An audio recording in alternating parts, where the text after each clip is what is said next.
SK Super TMT, the long life TMT.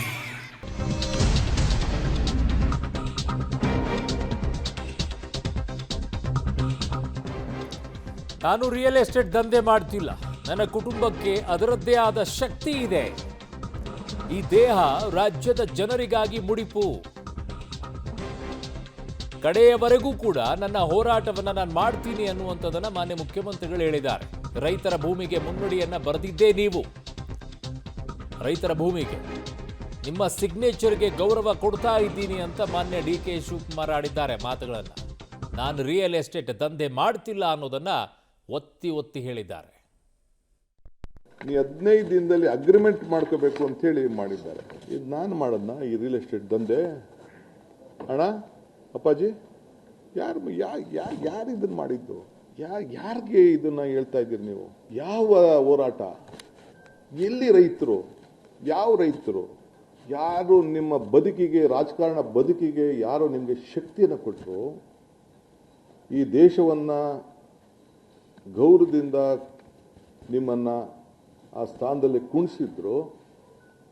ಅವರ ಮನೆಗಳನ್ನ, ಅವರ ಬದುಕನ್ನ, ಅವರ ಆಸ್ತಿಗಳನ್ನ ಕಿತ್ಕೊಳ್ಳಿಕ್ಕೆ ನೀವು ಮಾಡಿದಂಥ ಸಂಚು ರೂಪ ಎಷ್ಟು ದಿನ ನೀವು ಮುಚ್ಚಿಡಕ್ಕಾಗ್ತದೆ? ಎಷ್ಟು ಸುಳ್ಳು ಹೇಳಲಿಕ್ಕಾಗ್ತದೆ? ಆ ರೈತರು ನೀವು ಖರೀದಿ ಮಾಡಿದಂಥ 1 ಎಕರೆ ಭೂಮಿ ಬಿಡದಿಲಿರ್ಬೋದು, ದೇವಗಿರಿಯಲ್ಲಿರ್ಬೋದು, ಇಲ್ಲ ಸುತ್ತಮುತ್ತಲಿರ್ಬೋದು, 1 ಎಕರೆ ಈ ಕಾನೂನನ್ನ ನಿಮ್ಮ ಕುಟುಂಬದವ್ರ ಜಮೀನು ಎಲ್ಲೂ ಹೋಗ್ಲಿಲ್ವಲ್ಲ? ಈ ಭೂಮಿಯ ಮಕ್ಕಳು, ರೈತರ ಮಕ್ಕಳದಲ್ವೇ? ನೀವು ರೈತರಲ್ವೇ? ಇದೇ ಭೂಮಿ, ಇದೇ ಟೌನ್ಶಿಪ್ ಆ ಜೈಲಿಗೆ ಕಳಿಸಿದಂತ ಕೇಸು ಕೇವಲ 2 ವರ್ಷದಲ್ಲಿ. ಪಾಪ ಸುಪ್ರೀಂ ಕೋರ್ಟ್ ಅವರ ಪಾದಗಳಿಗೆ ನನ್ನ ಸಾಷ್ಟಾಂಗ ನಮಸ್ಕಾರಗಳು. ವಜಾ ಮಾಡಿದ್ದಾರೆ, ಡಿಸ್ಮಿಸ್ ಮಾಡಿದ್ದಾರೆ. ಇರಲಿ, ನೋವು ಅನುಭವಿಸೋ ನಾನು. ಆ ಕೋಣೆಯಲ್ಲಿ ಏನು ಅನುಭವಿಸಿದೆ, ನನ್ನ ಕುಟುಂಬ ಏನು ಅನುಭವಿಸ್ತು, ನನಗೋಸ್ಕರ ನನ್ನ ತಾಯಿಂದಿರು, ಇಡೀ ರಾಜ್ಯದ ನನ್ನ ತಾಯಿಂದಿರು, ಯುವಕರು, ಹಿರಿಯರು ಕಣ್ಣಲ್ಲಿ ನೀರು ಹಾಕಿ ಪ್ರಾರ್ಥನೆ ಮಾಡಿ ನನ್ನನ್ನು ಜೈಲಿಂದ ಕರ್ಕೊಂಡು ಬಂದರು. ಇವತ್ತು ಈ ಸ್ಥಾನದಲ್ಲಿ ಕುಣಿಸಿದವರು ಅದೇ ನನ್ನ ಮತದಾರರು, ಅದೇ ಈ ರಾಜ್ಯದ ಜನತೆ. ಚುನಾವಣೆ ಮುಂಚಿತವಾಗಿ 136 ಸೀಟ್ ಅಂತ ಹೇಳಿ ನಾನು ನನ್ನ ಆತ್ಮವಿಶ್ವಾಸದಿಂದ, ನನ್ನ ಇಂದಿನ ಶಕ್ತಿ ಹಿಂದೆ ಕೊಟ್ಟಂಥ ಪ್ರೇರಣೆಯಿಂದ ಇವತ್ತು ಜನರಿಗೆ ನಾನು ಕೇಳ್ಕೊಂಡೆ.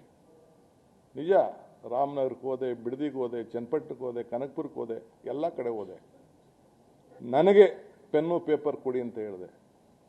ಈ ಪೆನ್ನು ಪೇಪರು ಈ ರಾಜ್ಯದ ಜನತೆಗೆ ಸೀಮಿತವಾಗಿರ್ತದೆ, ರಾಜ್ಯದ ಜನತೆ ಬದುಕಿಗೆ ಸೀಮಿತವಾಗಿರ್ತದೆ. ಯಾರಿಗೂ ಕೂಡ ತೊಂದರೆ ಕೊಡುವಂಥ ಪ್ರಶ್ನೆ ಈ ಪೆನ್ನು ಪೇಪರಿಂದ ಬರುವುದಿಲ್ಲ. ನನ್ನ ಜೀವ ಇರೋವರೆಗೂ ಕೂಡ ದೇವರು ನನಗೇನು ಕೊಟ್ಟಿದ್ದಾನೋ ನನಗೆ ಸಾಕು. ನನ್ನ ಕುಟುಂಬಕ್ಕೆ ಏನು ನಮ್ಮ ನಿರ್ಧಾರ ಮಾಡ್ಕೊಳ್ಳೋ ಶಕ್ತಿ ನನ್ನ ಕುಟುಂಬದವರಿದೆ. ಈ ದೇಹ ಈ ರಾಜ್ಯದ ಜನತೆಗಾಗಿ ಮುಡುಪಾಗಿಡ್ತೇನೆ. ಒಂದು ಉತ್ತಮವಾದಂಥ ಆಡಳಿತವನ್ನು ಕೊಡಬೇಕು. ಈ ರಾಜ್ಯದಲ್ಲಿ ಒಂದು ಸಾಕ್ಷಿಗುಡ್ಡೆಯನ್ನು ಬಿಡಬೇಕು. ಪ್ರತಿ ಹಂತದಲ್ಲಿ, ಪ್ರತಿ ದಿನ ಕೂಡ ನನ್ನ ಆಡಳಿತದಲ್ಲಿ ರಾಜ್ಯದಲ್ಲಿ ಸುಭಿಕ್ಷವಾಗಿರಬೇಕು ಅನ್ನೋದು ನನ್ನ ಕರ್ತವ್ಯ ಮತ್ತು ನನ್ನ ಧರ್ಮ. ಸೊ ಇದು ಒಂದಾದ ನಂತರ ಒಂದು ವಿಚಾರಗಳನ್ನು ಎಲ್ಲವನ್ನ ಸಂಗ್ರಹಿಸಿಟ್ಟು ಯಾವುದಕ್ಕೆ ಉತ್ತರವನ್ನು ಕೊಡಬೇಕು ಅದೆಲ್ಲದಕ್ಕೂ ಕೂಡ ಉತ್ತರವನ್ನು ಕೊಡುವಂಥ ಕೆಲಸವನ್ನು ಇವತ್ತು ಮಾನ್ಯ ಮುಖ್ಯಮಂತ್ರಿಗಳೇ ಸ್ವತಃ ಸುದೀರ್ಘವಾಗಿ ಸುದ್ದಿಗೋಷ್ಠಿಯನ್ನು ಮಾಡಿ ಒಂದೊಂದಕ್ಕೆ ಉತ್ತರವನ್ನು ಕೊಡ್ತಾ ಹೋಗಿದ್ದಾರೆ.